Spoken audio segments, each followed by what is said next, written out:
Ang destination na mo karon padong mi sa norte. So laag-laag ni. Oh, so summer man karon gud walay klase. Mo na maglaag-laag. So nindot kay maglaag-laag basta summer kay wa gid tay kuan, wa gid tay hunaon ba.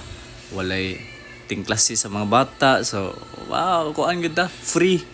So naagid tay panahon sa paglaag-laag. O, mao na kuan mi nagkasabot mi nga manglaag mi sa norte. So pamilya lang gyapon pamilya ang grupo.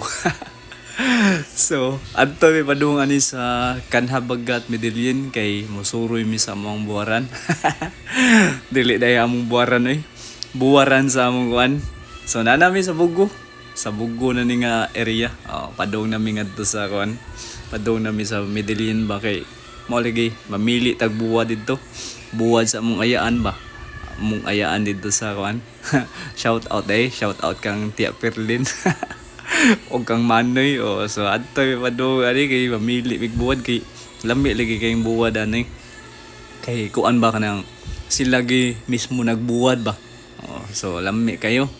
So, mga on mga dog kanang gitawag nila og kaning sa nga nga buwad kanang murag dili pa kay tuskig ba.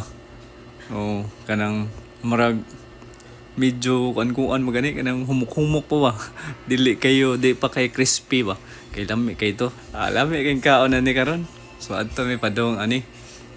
Di ba ya nindot sa gay mong biyahe. Hamugaway kayo unya dili sad init ang panahon ba. So nindot kay ang pagbiyahe namo. So karon naabot na mi sa among buwaran. Nakalaag mi sa among buwaran. So nagsuray-suray mi namili mi dirig mga buwad. Di ba lami kay mga buwad kay presko kayo ba.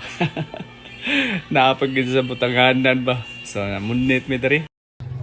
Nakasuroy sa kuano among buwaran no. Namili na kun say lutuon nun.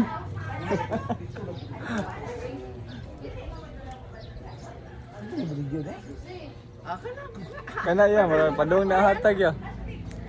Ayun lagi ng hatag. Dili na balik niya. Nawa, dili balik na. Atik ko na, atik ko. Ate nana. Bawa di ko ani day.